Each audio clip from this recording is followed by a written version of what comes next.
A zero in bed. That was the phrase. It didn't slip through a wall or arrive with a warning. It came wrapped in laughter, mingled with the clink of wine glasses and the scent of cheap Chardonnay and arrogance. Michael had just finished drying the last dish, hand on the drawer, ready to open it for the silverware. Instead, he paused. Not sharply, just stilled. Head tilted slightly. Breath caught. Listening. Sarah's voice came again. He's kind, don't misunderstand me. Like, I don't know. Like a shelter pup. Always there. Always eager to please. But girl, if I have to fake it again, I'll start charging him for my theater lessons. Laughter followed. That sharp kind. The quick, 1-2 burst women use when they know they're being cruel but think it's witty enough to justify. I mean, he brought me tea last night after I mentioned a headache. Tea? Not even a shoulder massage, just herbal sympathy and cuddles. Michael's fingers tightened slightly on the dish towel. He didn't move, didn't breathe. They were just 15 feet away. Living room sofa, charcuterie board stripped bare, half a bottle of rose left to taint the air. Sarah's friends, Jessica, the HR manager who never stopped preaching about boundaries, and Rachel, the one with 2 divorces and a podcast on female empowerment. Of course. Michael glanced at the hallway mirror across the kitchen, catching his reflection. Gray at the temples, lines sharper under the ceiling light. A plain blue Henley shirt. He looked like exactly what they thought. Reliable, invisible, a punchline. He blinked once, then twice, and slowly, carefully hung the towel on the rack. Not a sound, not a word. He walked down the hall, past the giggles still echoing off the walls, and entered his study, shutting the door. Soft click. Sat down. His desktop hummed to life. Blue glow, wallpaper, a photo from Yellowstone. The trip Sarah refused. Too many bugs, Han. Let's just hit Miami again. He opened a folder labeled 2020 taxes. Except it wasn't taxes. Hadn't been for months. All right, guys. Short break. We're aiming for 10K subscribers. If you're hooked on these raw stories of betrayal, smash that subscribe button and let's dive back in. Inside were duplicates, backups, screenshots, audio clips, redacted files. One folder was simply labeled cleanup_July with an attachment bearing her initials and the logo of a firm he knew too well. Michael clicked it once, listened, read, verified, then leaned back. His pulse had steadied. No raging anger, no urge to storm down the hall or barge in like a wounded TV husband clutching a dish towel like a white flag. No, what settled over him was colder, more precise. That mental switch he'd sharpened over 30 years in systems analysis, pattern recognition, risk assessment, clean exits. She thought he was kind. She thought he was safe. She was mistaken. Michael opened his encrypted email tool, dragged the file, and labeled it with a subject line so clear it could only be read one way: client misconduct issue, breach review recommended. He didn't send it. Not yet. Instead, he minimized the window, leaned back in his chair, and waited. Through the thin wall, he could still hear them. Sarah now talking about yoga retreats and craving true intimacy. Michael let out one quiet laugh, not amused, just a sharp exhale of disbelief. Then he opened a new note, titled it Timeline. Because if he was going to do this, he'd do it like everything else in his life, methodically, precisely, without her ever hearing the click. She kissed his forehead like she always did when guilt tugged at her. Night, Han, Sarah murmured. Faint floral perfume still lingered. Slight wobble, 3 glasses deep, maybe 4. She smelled like she'd been soaking in flattery all night. Michael kept his eyes half closed, chest rising slow and steady, hands tucked under the sheet like the loyal pup she called him. She didn't notice the tension in his jaw. She didn't see the stillness in his gaze. She just walked off, pajama shorts swishing, humming softly as if she hadn't just shredded her husband in front of her friends and an open floor plan. Bedroom door closed, light flicked off. Michael opened his eyes. Fully awake. Not from anger, from clarity. He stared at the ceiling, counting the light fixture screws. 4. Then the seconds between each click of the baseboard heater. 9. then the exact number of breaths until he heard her faint snoring across the house. 91. When he moved, it wasn't with theatrics. No muttered swears, no pacing the hall, just silence. He slid out of bed, walked barefoot across the hardwood to his office, and sat at his desk like it was any other early morning data set. Except this time, the subject wasn't a company. It was his wife. He opened his private backup folder. Not cloud synced. Not obvious. Just a plain external SSD labeled Travel Docs. Sarah never touched it. She thought it was passport copies and old tax forms. She loathed paperwork. Inside, folders by month, color-coded, one labeled Red, short for Review, Escalate, Decide. He'd started it a year ago when Sarah first asked him to tidy up some email exchanges with a client. Back then, he thought it was harmless, just a formatting fix, a few redactions, maybe a signature tweak, but he kept a copy, like always. And now he scrolled straight to it, client_thread_confidential July message.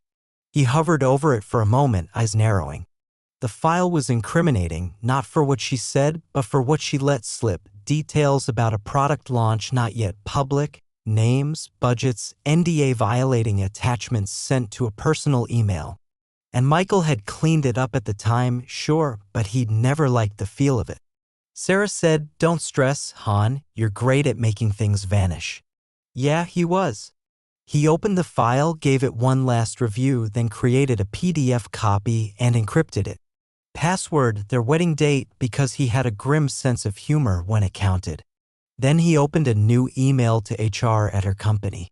Subject, urgent, potential breach of confidential client communications. Please review. The email body was professional, polite, clinical, detached, the kind of message that screams serious without saying personal. He attached the file, paused, finger over the send button, then clicked.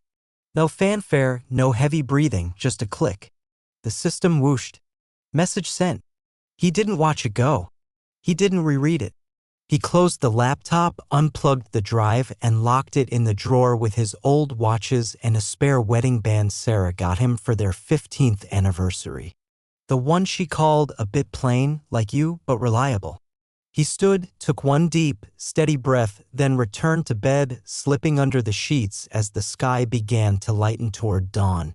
When Sarah's alarm blared 2 hours later, she groaned loudly, kissed his cheek again, and said, "I've got that strategy meeting this morning, Han. Can you feed the dog?" He nodded. Sure. Her heels clicked out the front door. Michael waited until her car left the driveway. Then he smiled. The trigger was pulled. The chain reaction had started. She just didn't know it yet. At 10:24 a.m. his phone buzzed. Caller ID, Sarah. Michael was mid-sip on his coffee, black, no sugar, sitting at the breakfast nook, skimming a manual for a vintage turntable he'd snagged off eBay. Sunlight filtered softly through the blinds, and the dog napped at his feet. He let it ring once, twice, then answered. "Hey," he said, voice calm, almost drowsy. "Han, weird question," she began, that fake sweet tone she used when she was blaming someone while pretending not to. "Is our internet down?" He tilted his head, smiled faintly. "Nope. Just used it." A pause, longer than necessary. "Oh, strange," she said. "I'm in the parking lot trying to log into the client portal and it says my credentials are invalid, like totally locked out." "Huh," Michael said, neutral. "Tried resetting your password?" "Yeah, nothing's working. Even email access is blocked." "Weird, right?" "Very," he murmured. "Probably a system glitch or some internal update. IT's been slow lately." "Yeah," Sarah laughed nervously. "Could be." They hung up. "No, I love you." Just her voice fading with forced optimism. Michael finished his coffee and walked to the window, watching the mailman move down the street like nothing had changed. Because for Michael, nothing had. He'd already made peace with this. She just hadn't caught up. By 11:40, another call. He let it go to voicemail. By 12:15, a text. "Hey Han, still can't log in. Did you mess with the router?" "Nope." By 1 o'clock, the calls turned sharp. She called 4 times in a row. No voicemails, just missed calls piling up. By 2:10 p.m., a text, "WTF is going on?" Legal isn't answering. Neither is compliance. "I'm just sitting in my car like a fool. Call me." Michael set his phone face down, made lunch, watched half an episode of an old detective show, fed the dog. Then checked his messages again. 6 missed calls. 1 new text, "Did you do something?" No question mark, that subtle shift from asking to accusing. Michael read it, locked the screen, and placed the phone down without replying. She was spiraling. He could see it clearly. Sarah pacing outside her office in those overpriced heels she wore to intimidate her in turn, trying to look composed while dialing every contact she thought she could sway, probably calling Jessica from wine night. Fishing for gossip like it was just an odd Monday. But corporate doesn't do odd Mondays. They do audits. And when a flag thread from a personal email hits HR's desk marked urgent and confidential, the process isn't casual. By 3:17, she was calling again. Michael watched her name light up, watched it ring, watched it fade, then stood, cracked his knuckles, and returned to the turntable manual. No need to answer. She already knew. She just wasn't ready to admit it. The silence was louder than any voicemail. The door opened just before 6 o'clock. Not the usual rush of keys and chatter. No dramatic sigh about traffic. No cheek kiss, just the sound of the lock, the slow creak of the hinge, and then quiet. Michael didn't look up. He was at the dining table, grilled chicken, steamed broccoli, roasted potatoes, knife in right hand, fork in left, slow, deliberate bites. The kind of calm that feels heavy, not light. Sarah stepped in like a woman entering a courtroom, not her home. He didn't need to turn to know something in her had fractured. Her heels clicked toward the table, then stopped. "We need to talk," she said. Michael finished chewing, swallowed, nodded. "You're talking." She hesitated, words catching. "They're investigating something at work." He speared a potato. They pulled me into a meeting. Compliance was there. HR. They said a file came from an anonymous email. Something about a client breach.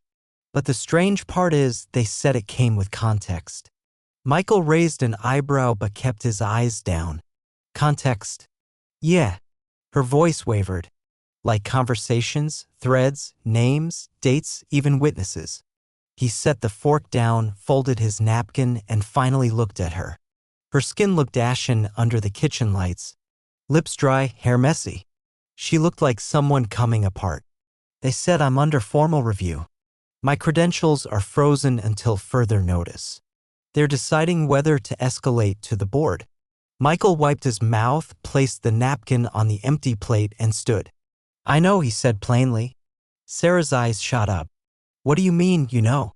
He turned to the sink and began rinsing his plate. Steady hands, fluid motions. "Just what it sounds like." She blinked. "What?" Michael shut off the faucet and faced her, arms resting lightly on the counter's edge. "You called me kind," he said, voice low. "You never called me dumb." Her lips parted. No words came.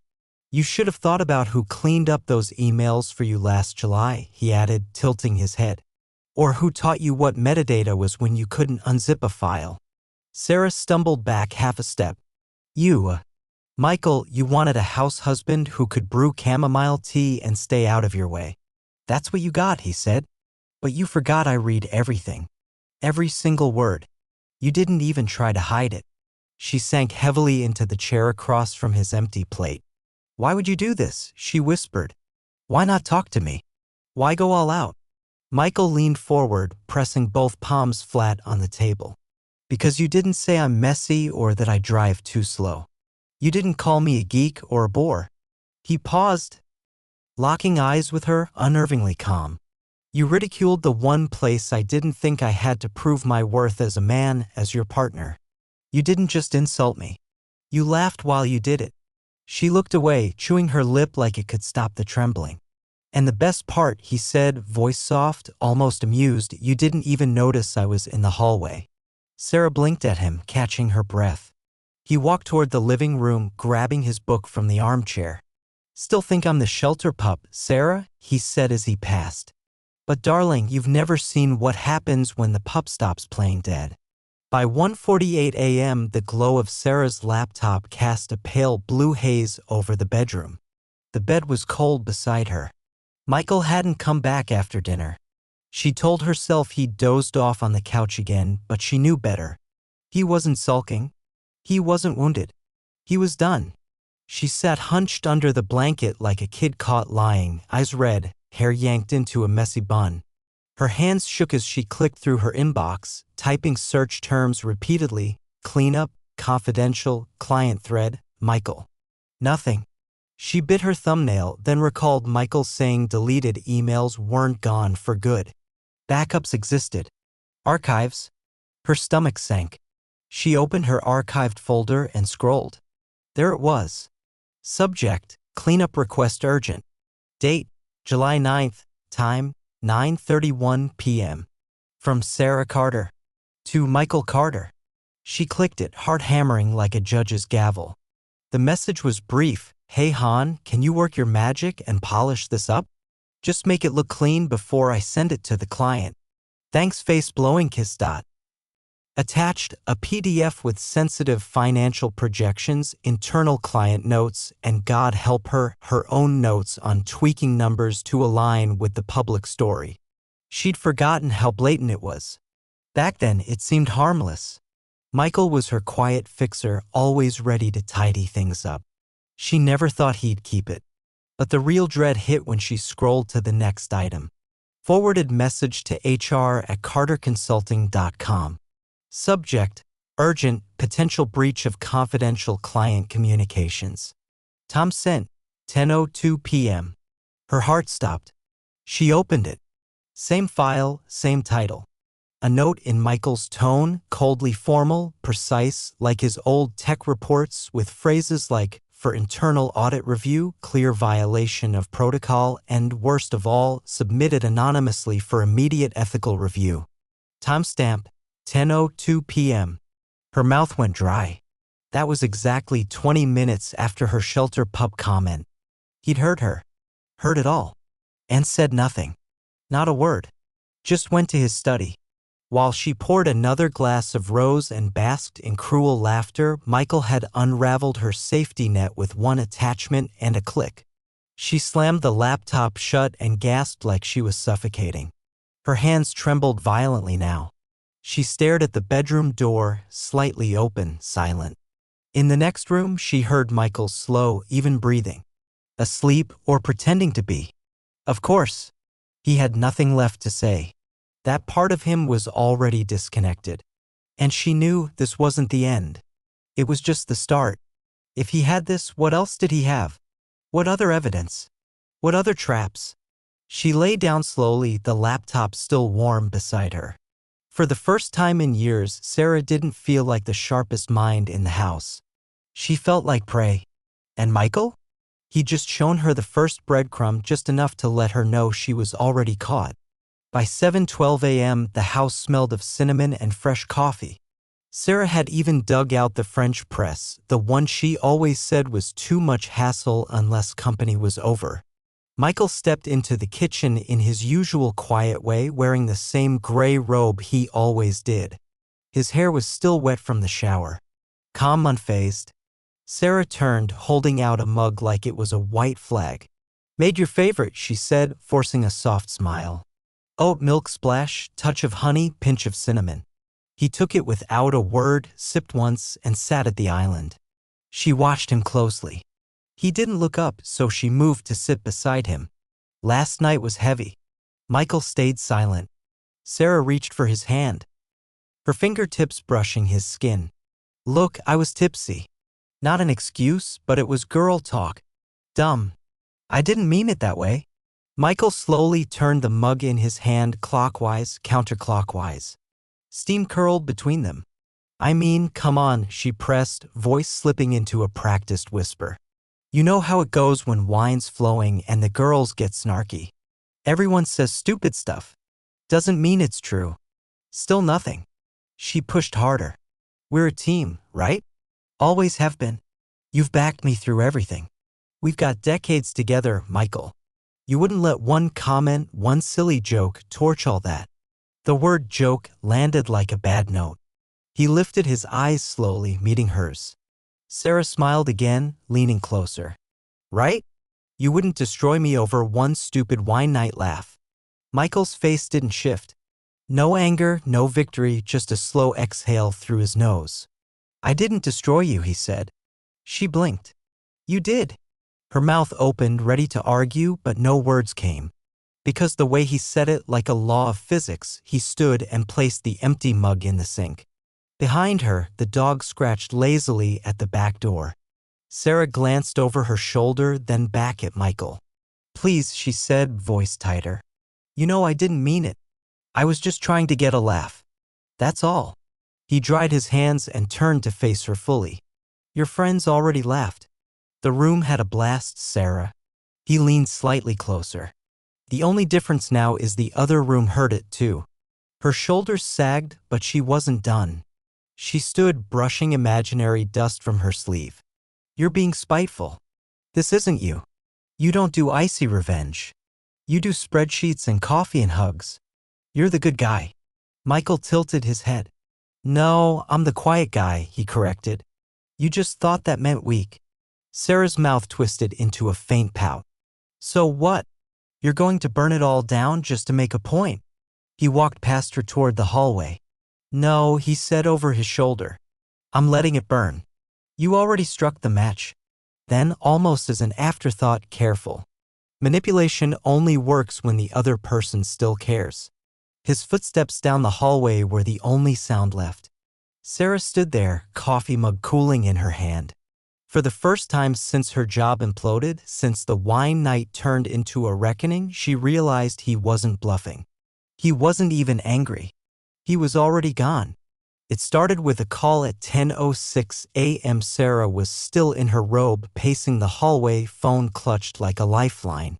The living room TV droned in the background, some morning show host babbling about weather and time-saving tips. She wasn't listening. She nearly dropped the phone when it buzzed. Jessica. She hesitated, then answered. Hey, Jess.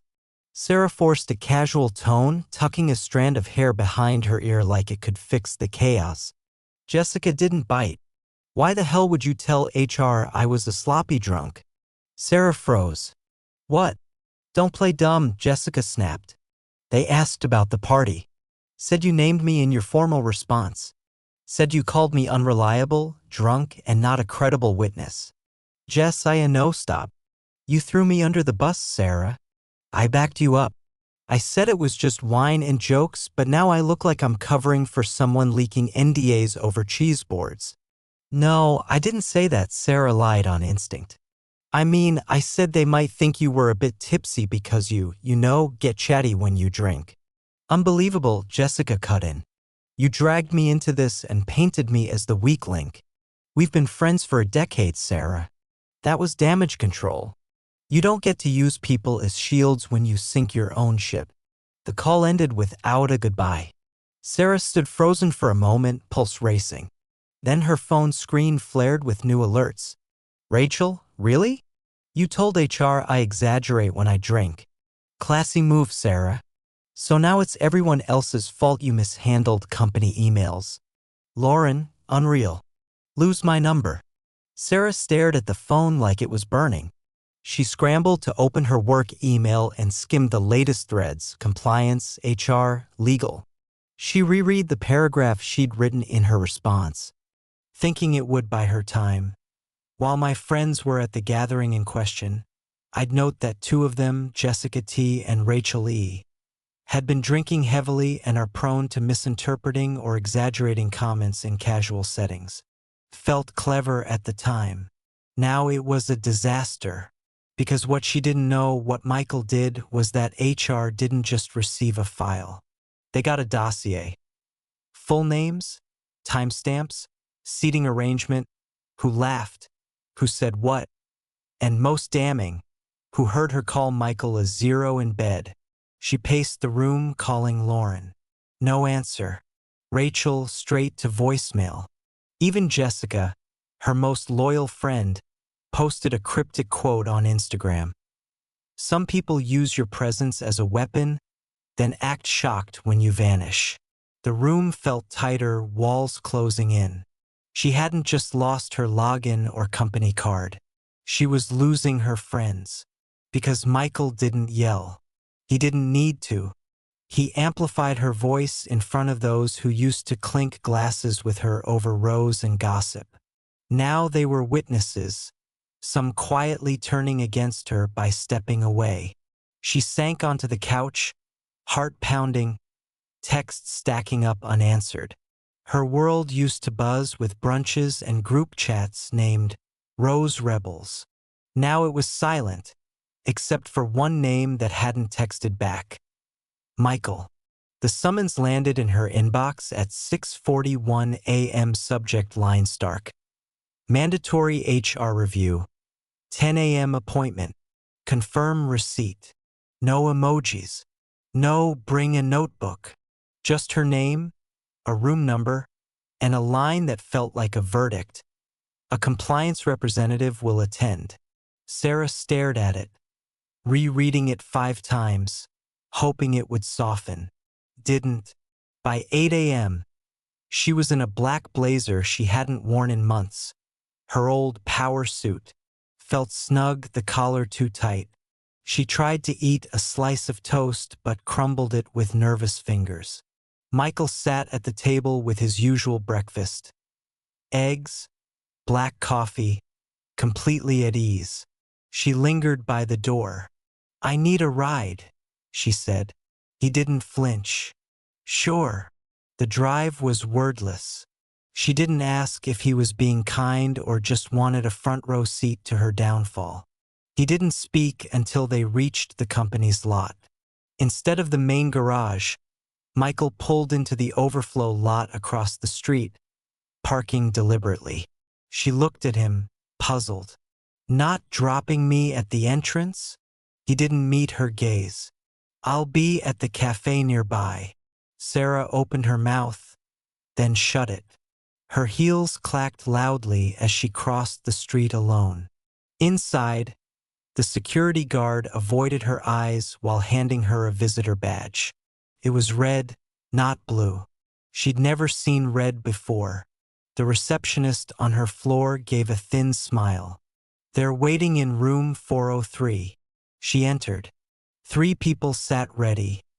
Compliance officer, HR manager, legal counsel. On the table, a white folder with her full name typed neatly, the kind used for employee files or terminations. She sat slowly. The HR manager spoke first, calm, practiced. "Thanks for coming on short notice. As you know, this is a formal review regarding a reported confidentiality breach and potential misconduct." Sarah nodded, mouth dry. "Of course." The compliance officer opened the folder. Exhibit A, a printed email thread. Her thread, highlighted, annotated, with Michael's name at the top, timestamped, 10:02 p.m.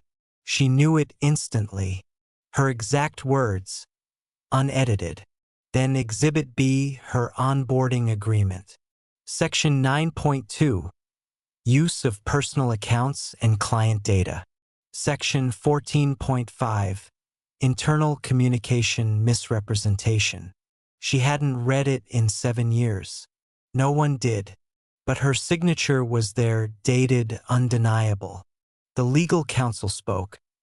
"Given the violation's nature, the subsequent events, and corroborating witness interviews, we must escalate this to the Executive Review Board." Sarah's stomach dropped. "Wait, Executive Board? There's context." The HR manager didn't blink. "You can submit a written statement within 24 hours. Until then, your access remains suspended. Do not contact clients or staff about this." She tried to steady her voice. "Am I fired?" The compliance officer clasped his hands. "That's not decided here." But their eyes said it all. She wasn't a professional anymore. She was a risk, And worst of all, she delivered the evidence herself. She gave Michael the match, thinking he'd light a candle. He torched the foundation. As she stood to leave, she glanced at the folder with her name. Once it held promotions, achievements. Now it was a tombstone. Michael was at the cafe, sipping black coffee at a corner table, calm, composed. Sarah walked past the glass without entering. What could she say? He didn't ruin her. He just let her ruin herself and ensured there were witnesses. That night, the house was dark when Sarah stepped inside. No lights, no music from Michael's old speaker. Just silence. The kind that doesn't welcome but warns, tripping you like a hidden wire. She set her keys on the counter and called out too quietly, "Michael?" No response. She walked down the hall, pausing at the guest bedroom. The door was open. Inside, a suitcase stood zipped beside the twin bed, her clothes folded neatly on top.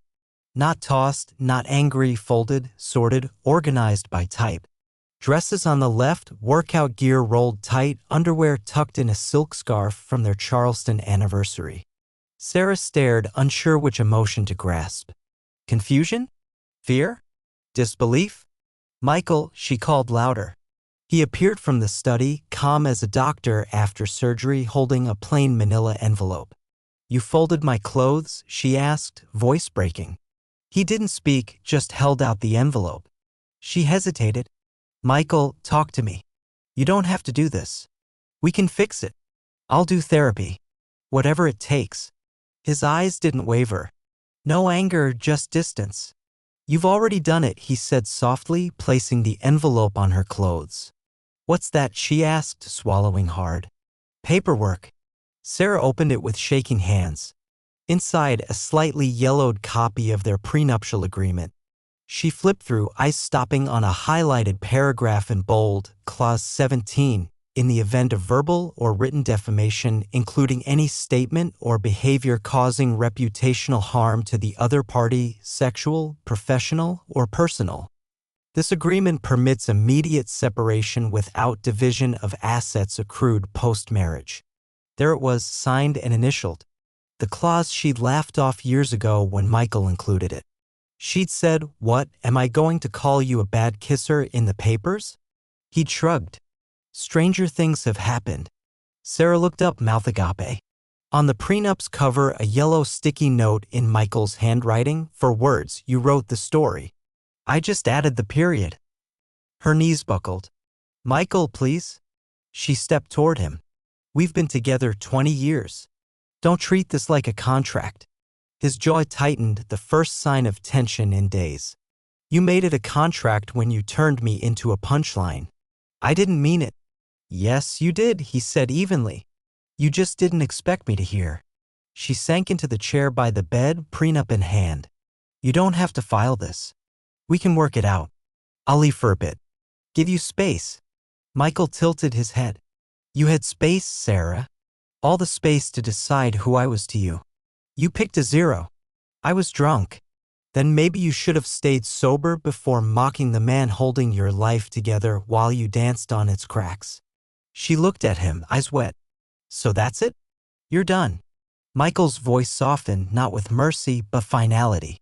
"Sarah, I didn't decide. You did. I'm just signing the papers you started." He walked past her without another word. The bedroom door closed and the house fell silent. Sarah sat alone on the guest bed, staring at her signature from 15 years ago, realizing she hadn't just mocked a man.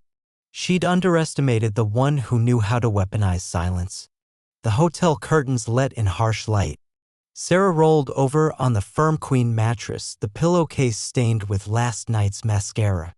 Her mouth was dry, her head pounding, not from drinking, but from the slow drip of panic that never peaked, just lingered like a leak in a sinking boat. Her phone buzzed. 12 missed calls. 3 voicemails, HR, Carter compliance, unknown number. She didn't listen. She knew what they said. At the bottom of her inbox, an unopened email. Timestamp, 6:42 a.m. Effective immediately. Your employment with Carter Consulting is terminated. The words were cold, cutting. No, thank you for your service. No severance because her violations voided any payout. She stared at the screen, then tossed the phone onto the comforter. It didn't move. Across town, Michael stirred his coffee in a quiet apartment bathed in soft morning light, exposed brick, 2 plants on the sill, a clean desk with no clutter, no bills, no traces of Sarah's perfume or her piles of unopened mail. His name alone on the lease. He logged into a dating app for the first time in 17 years. The prompt asked, "How would your friends describe you?" He typed, "Quiet, patient, meticulous." He smiled. The app requested a photo. He chose one from his Yellowstone trip, the one Sarah never wanted framed. Meanwhile, Sarah pulled on a wrinkled blouse and reread her termination notice again. HR hadn't copied her manager, just her, isolated. Like she'd been cut from the company's pulse, erased, not just removed. Her inbox was locked, her LinkedIn disabled. She was nobody in the world she once dominated, and her friends gone. Their silence screamed louder than any email. She'd become a warning they wouldn't text back. Michael stood from his desk, grabbed his jacket, and walked to the cafe. The same one where Sarah once sipped overpriced rose while whispering behind his back, thinking he was just the guy who fixed the Wi-Fi and walked the dog. He ordered black coffee, sat alone at a corner table. No one stared. No one pointed, but he felt more visible than ever. He pulled a small notebook from his pocket. On the first page, in neat block letters, things I couldn't do while keeping the peace. 1. Speak my truth. 2. Hold someone accountable. 3. Take up space. He crossed all 3 out. Back at the hotel, Sarah scrolled through old texts, rereading empty praises and jokes that felt like another life. Her screen froze. System error. Then nothing. Just her faint reflection, blurry, drained, and more alone than she'd ever let herself imagine. Across town, Michael took another sip of coffee. The bitterness tasted right. Because the man she called a zero in bed? He hadn't just cleared the table. He'd flipped the board, walked away, and finally started playing by his own rules.